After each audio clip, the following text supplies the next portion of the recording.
What is up, everybody? It is Alex from Heavy New York calling from the altar again, and this time we got round two with Dreamshade. It is great to be able to talk with you all. Thanks for coming back on the show. Thanks very much for having us. Yeah. Happy to Thank be you. here.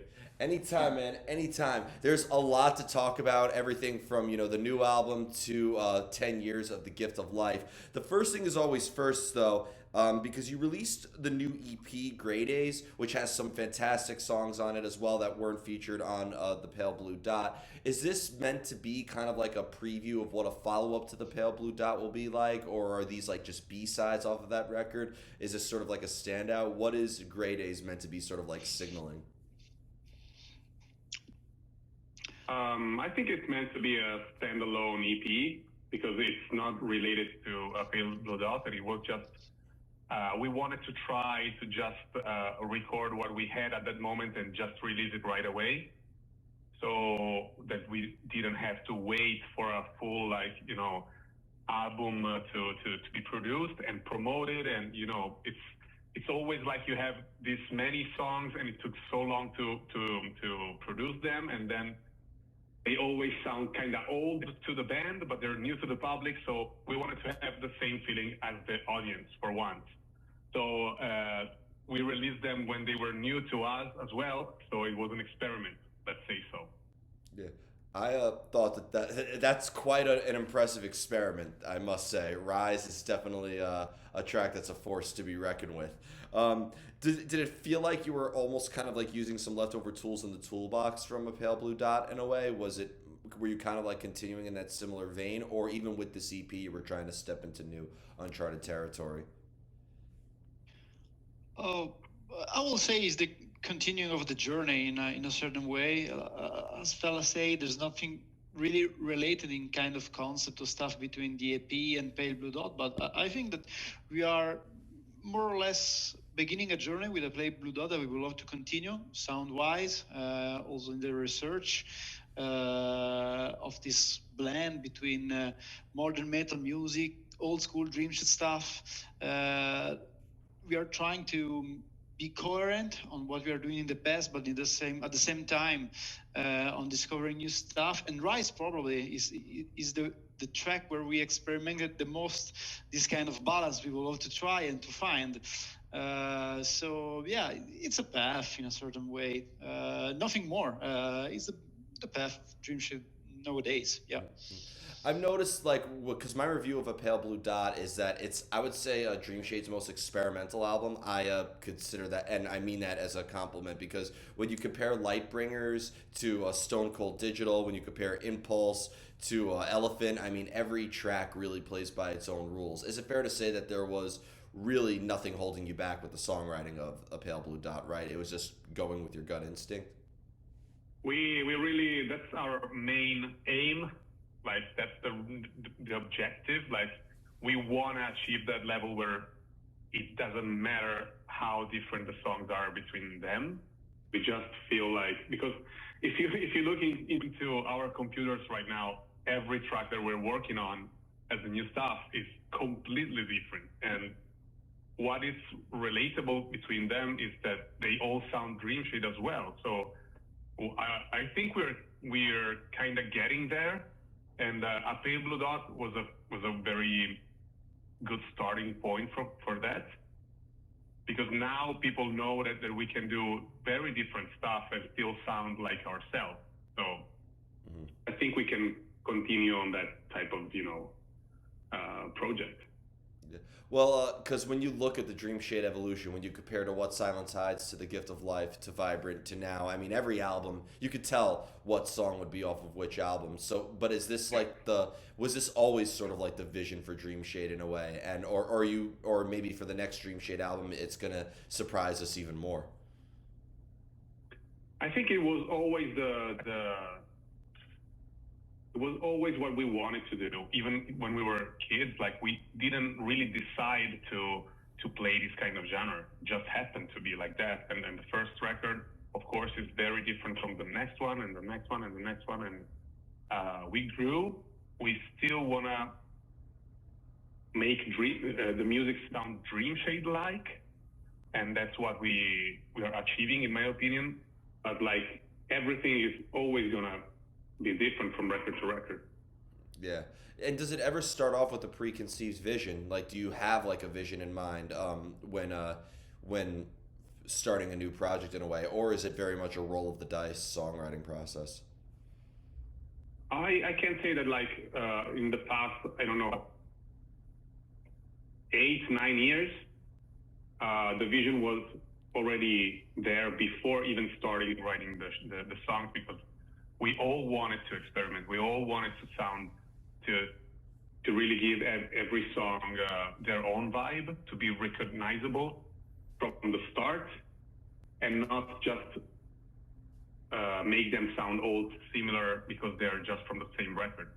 So I think we're gonna keep on doing that because it's very fun, and it's also it helps the live sets as well, because you can change it up and spice it up depending on where you're playing and who are the other bands you're playing with, and it's much more interesting also as a live perspective. Yeah. Now, Jean, correct me if I'm wrong, but you actually came into the band in 2014, right? 15 actually. Oh, 2 years later, the release of Gift of Life. So yeah, more or less, you're right. So, being that Vibrant was the first Dreamshade album that you were on in a way, when you joined up with Dreamshade, were you looking at what Silence Hides and the Gift of Life, being like, this is how I have to play, or were you kind of like given an opportunity to bring your own mix into Dreamshade as well? I had both actually, because I joined the band just before a European tour related to the Gift of Life. But at the same time, some songs that at the end has been released in Vibrant was still there, like Dreamers Don't Sleep. I enjoyed the band, if I'm not wrong, fella, when Dreamers was or more or less already there, but without the keyboard stuff that I starting to care about. So it was a really nice moment, I got to say. But yeah, it's correct. I joined the band after Gift of Life, so in a good period. And when big expectation were on the band because of that success, or what's happened with the Gift of Life. Yeah. Well, as somebody who was jamming the Gift of Life obsessively when that record came out, there was definitely big shoes to fill, and you definitely did very well joining the band. And I noticed too, like with Vibrant as well, because with a track like It's Over or Don't Want to Go, I feel like that there's a lot of other different elements in there, and I'd also mean this as a compliment. I felt like it maybe got a little it was slightly poppier in a way, because I think of the use of synths incorporated in there and the sort of anthemic elements. So was that maybe you're doing in a way, Jean? Were you able to kind of like bring a little bit of those elements in there as well? Yeah, I mean, it was the aim of the whole band, actually. It was not just because of me, but because of I'm the nerd one of the band who loved to play with synths and stuff. At the end, I finished to do that with the others, of course. I got to be honest, I don't know if it's the right place to say that, but I'm not very happy actually on what I've done with the scenes of Vibrant. Probably I'm so critics with myself, and each time I hear that album that I love, I mean, like everything we basically did, but I'm not still happy about what the scene sounds like. But you know, maybe it's more or less always like that. Time goes by and everybody try to be even better, recording after recording, production wise. And if I put myself back in the days, I worked on that album when I was moving from a place to another with a small laptop and some cables all around my room in a very rush moment with a lot of hurry and track to be released. And so it was it's been quite a strange moment, a good one, but strange. And maybe it's also because of that I'm not 100% happy on what I personally did, not the band and not the album itself. I mean, but yeah, that's it. I mean, sometimes happens. We're all very happy with the album as well, if that helps make you feel okay. better. But I think it's fair to say, like, Feli, I remember you seeing like a couple posts where I think you posted like how Children of Bodom was a big influence for you. But I think it's fair to say that like there's many different inspirations that go into Dreamshade, right? Whether because when I think the vocals have their own thing that make them amazing. The guitar work has its own elements that make them sound great. The keyboards, every element really stands out. So I know it's cliche to ask what are your inspirations in a way, but what kind of tools were you learning from those taught before you when you brought it into Dreamshade? Like, what are the main sources of inspiration? So I always mention Children of Bodom because that's the band that actually had me like, okay, you gotta have a band because this is what it's like. So I was just impressed by their, technique in playing and songwriting, and it was like so rich. Every song was filled with riffs, and the guy was even playing and screaming at the same time, and I was really impressed by the I don't know how well it was done and how different and distinct their sound was compared to their peers at the time. So that's where I started thinking, okay, I can try to think like this for my own band, and that's where I started. So the first EP of Dreamshade is actually kind of similar to that vibe of Children of Bodom. Maybe it's mixed with other, European influences, but still, we already had like this kind of songwriting that is Dreamshade like, because the melodies, the type of melodies that were already on that EP are pretty unique. Even if it's far from what we're doing right now, I can still hear like that the style is there, and we want to keep doing that. So after the Children of Bodom era, lots of different influences were incorporated into our sound, but it's mainly outside of metal because we all listen to so many different styles of music, and the whole band, every band member has its own past in music, and they all had other bands, so they had time to experiment with this many times before Dreamshade. So I guess it's hard to say what the influences are right now, but I would say it's everything. It's just music. I listen even to a lot of electronic music. That's a big influence for sure in Dreamshade because it allows you to expand the ambience in every riff. Definitely, definitely. As for you, yeah, you were saying. No, so I think that's one of the main latest influences that we had, I would say. Mm-hmm.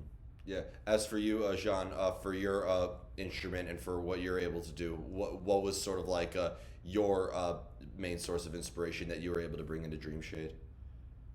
Ooh, it's so hard to say because, like Fel and the other members of the band, I also listen to a lot of different music, from classical to jazz to pop music, and a lot of metal, of course. So I have many influences for my instrument coming from the jazz styles of music. So in the metal, on what we are doing with Dreamshade bass wise. It's hard to say. I'm so I don't know. Maybe there are some metal bases that did the history from Steve Harris to Alex Webster that are the masterpiece of the bass in metal. So it's plenty of names like this that in a certain way inspiring me on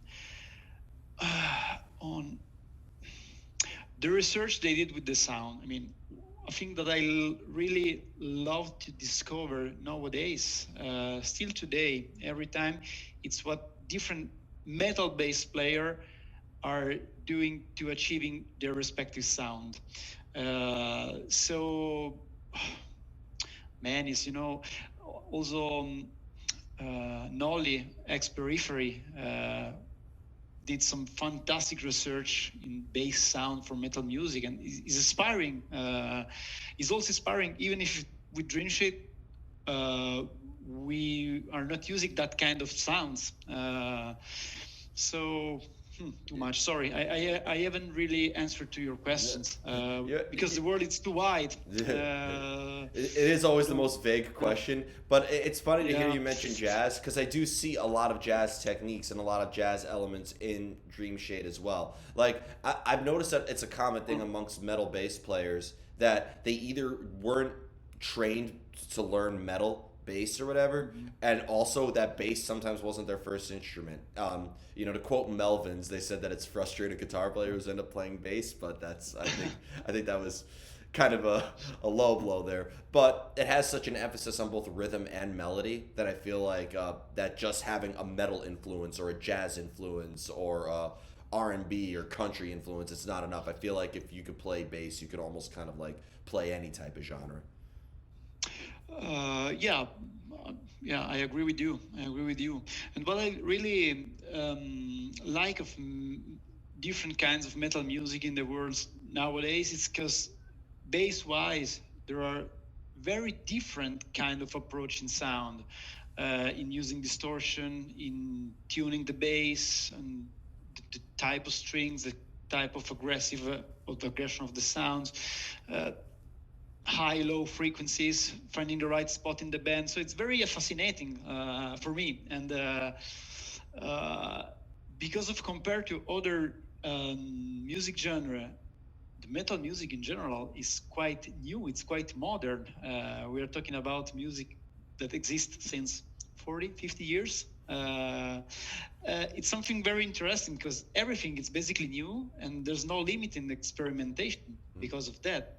There's a tradition, but it's not the tradition of 300 years old music style. So sometimes it helps me to remind, I try to remind myself that something that has no limit. And so it's very funny and even interesting to see what different bass players in metal are achieving their own sound nowadays. Yeah, definitely. Now, here comes the part of the interview I was most excited to ask about. One of the main reasons is that this year marks 10 years of The Gift of Life. As I said before, on record and off record, The Gift of Life is one of my favorite albums. It's probably always going to be one of my favorite albums of all time. And it was definitely a pinnacle moment in my journey of loving metal and all that. So I kind of wanted to go back in time. What was the thought process behind the making of The Gift of Life? Because I don't think we talked about the evolution of Dreamshade's sound, but when you compare the evolution to What Silence Hides to The Gift of Life, like it's almost like one of the greatest evolutionary jumps I've ever seen. So what was the thought process behind The Gift of Life 10 years ago? That's a very tough question, but it's also very fun because What Silence Hides was a very long process. We were aiming to find a record label, absolutely, because it was very hard to get out of the place that we are born in. So there isn't much a tradition in heavy metal music to at this latitude, at least, to be international. So there was at the time a lot of local bands, and our aim was just to try to go the next mile. So we needed a strong record. So What Silence Hides was the strongest at the time, but we were kids. So we knew that the next chapter was going to be a lot different. And then we started right away after the release of What Silence Hides to having shows and touring a little bit, and then write new songs. But at the time, our then singer Iko kind of left the band, so it wasn't a great moment for the team to be working. So we had a lot of great ideas musically, but we didn't have any imagination for a new vocalist to join in, because people knew us at the time for that style of vocals, and we already knew that whoever was going to fill his shoes would be much different in style. So at the same time, we realized, we have this, 4 or 5 demos. and they sound already different in music from the What Silence Implies album, that we can either try to copy what we did with the vocals in the previous record, or just go overboard and try, I don't know, whatever we feel like it's great music, even if the metalhead community would just, trash us on the internet, because that was the case. When they knew that we had a new singer, that Kevin joined the band, people had in mind that the sound of the band was What's That Inside. So we decided to go, full on and try whatever different type of inspiration we could at the time to be as different as possible from our peers at the time. Well, and it was really, really crossing from melodic death metal to metalcore to alternative metal, and we didn't want to have a label on it as a genre, because we wanted to make everything. yeah. That's how it all started. Well, it's funny to hear you mention that, because it's true. Like when you open with Photographs and you end with Wants and Needs, I think like it has like you get so many different elements from the heavy spectrum. Photographs having a very ambient and slow start to it, but then you have a track like Sandcastles that opens with up some of the heaviest riffs possible. You have incredible guitar work on the title track, The Gift of Life, and then the keyboards incorporated in Want and Needs. But what I've noticed is this is a very uplifting record to listen to. Sure, there are moments that do get a little bit of emotional. I feel like a track like Sincere is meant to kind of pull people out of dark times, but then you have like a track like The Gift of Life that is very celebratory. So is it fair to say that you were kind of like, I've always said, people like to say that metalcore or whatever is a very depressing form of music, but I think The Gift of Life is kind of able to throw that idea out the window. Yeah, I guess the whole band, the whole history of our songs are pretty much uplifting, and even if sometimes they are sad, it's not like we are a dark band. We never wanted to be that, because at the time every metal band was like that. So we decided to switch every aspect of the songwriting in that moment and just be ourselves, because we had a management at the time that was like pressing us to be more and more metal, while us as people, we wanted to be just ourselves. If we want to do something funny in public, we want to do it. We don't have to be like all grumpy and dark dressed to be super heavy metal style, and so that people would love us. We felt like, okay, this is the moment where we do whatever the fuck we want, and if we do that, that's gonna be our trademark. So we changed all the lyric style, all the type of synths and keyboards to fit that mindset, and it just happened that it became a record. And from there, I feel like The Gift of Life really defined our style and production type and sound in general. It was like a moment, okay, where we felt like we can restart from here and be 100% our true self. Now, John, one question I wanted to ask you is that because I would certainly hope you still play some songs off of this album live, but does the album resonate with you a little bit differently when you play these materials as opposed to when you play Gift of Life songs live? Does it hit you a little bit differently than if you're playing stuff off of Vibrant or A Pale Blue Dot? Honestly not. It's a very good question, but honestly not. I felt like they are mine too, in the way that I really enjoy the band and my friends deeply and truly. So I feel like something that in a certain way, it's mine too. So no, I don't think so. And when I joined the band, the album was still there, and I was a fan. I've been a fan of that album too. And Dreamshade were our locals here at that time. We came from a small town. It's the story of a small band from a small town, from a small country. So they were our local hero. We were still friends with Kevin, especially, and Fella. And so everything was natural. And when I listened to The Gift of Life, yeah, this is a special Dreamshade album, and sounds like, yeah, it's a little bit mine too, even if I not recorded it. Yeah. There's such a futuristic essence of it. Like if people ask me how would you describe Dreamshade, and again, not to pigeonhole you into the metalcore title, but you know, as the journalist when pitching bands, I kind of have no choice. But like I always say, it's metalcore from the future because there is such a futuristic aspect behind it. Like this, I was like saying this is the metalcore that our grandkids are going to be listening to. So That's our aim too, dude. Because when we start, I mean, when I start like working on new ideas, I always first listen to everything that is around at that time, everything that our peers are doing, and try to not do that on purpose. Because I mean, that's my mindset when I start writing new riffs and new ideas for the song. So I just want to be as forward as I can get at that moment. That's why we tried this new experiment with the Great Days EP, because we felt like, okay, let's not wait that these songs get old for us and for the style. We need to be, you know, collaborative in a sense to the genre, and put out the ideas that now are fresh and can help the genre to grow and become more modern and, as you say, futuristic.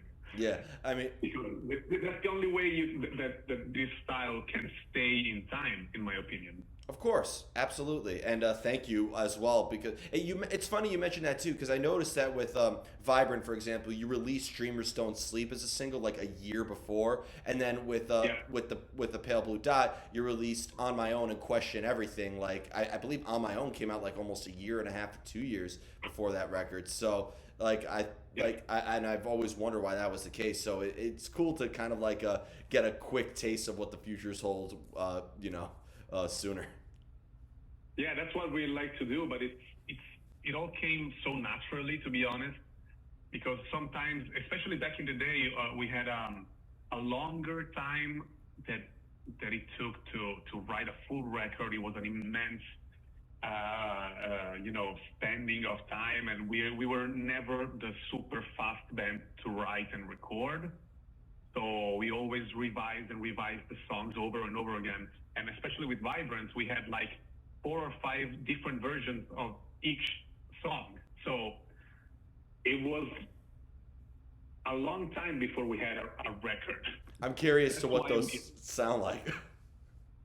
Yeah, sometimes I can find demos from that era, and it's funny because we were trying so many different ideas, especially with vocals, and it's been a pain because it was so difficult to be in the studio. We felt like, okay, they're gonna judge us for this, and the record label is not gonna like this one, and then we didn't feel like super free to write as compared to the next record, A Pale Blue Dot, and already with On My Own and Question Everything, we felt like the most free that we've ever felt writing. So that's also why we decided to release those songs and that album alone without a record label, because we felt like we could manage all of that on our own hands. It's definitely, and that's why the songs came out so much earlier than the records, because we had it at a time and it was like, okay, this is the perfect time to release it. Let's do it. Yeah. Well, and I also want to say, because of the COVID times that A Pale Blue Dot came out, thank you for reminding me that when all we see is misery, that we are, in fact, not alone. Because Absolutely. Yeah. So before we go, I want to thank you both so much for your time and for such an awesome conversation. And most of all, thank you for continuing to give us amazing music. Is there just anything else with Dreamshade that you'd like to promote? Now that A Pale Blue Dot is, I can't believe, already going to be 2 years. What else we could be expecting from Dreamshade in the future? And I'm also going to end this interview the same way I ended the last one. When the fuck are you guys coming to the States? We will. We are actually working on it. It's not as easy as it seems for us, Yeah. but eventually we're gonna do U.S. shows. I can absolutely think about it, and we already tried in the past 2 years, and then when we had some occasions COVID didn't let us go there. Of course. So we were really so close, honestly. Yeah. But we're still working on it, and we're gonna make it eventually. Awesome. Absolutely, can't wait actually. Yeah. Awesome. John, anything else you'd like to plug or shout outs you'd like to give? No, thanks. I really appreciate your help, your research, your passion. So thank you very much. Really, is really appreciated. Thank you. We appreciate your passion because that is clearly present throughout the entire Dreamshade catalog. Thank you so much, everybody. We are here with Dreamshade. Check out A Pale Blue Dot if you haven't already, and The Gift of Life is now 10 years old. Be sure to check that out, and check out the other two albums, Vibrance and What Silence Hides. We will see you next time on Heavy New York.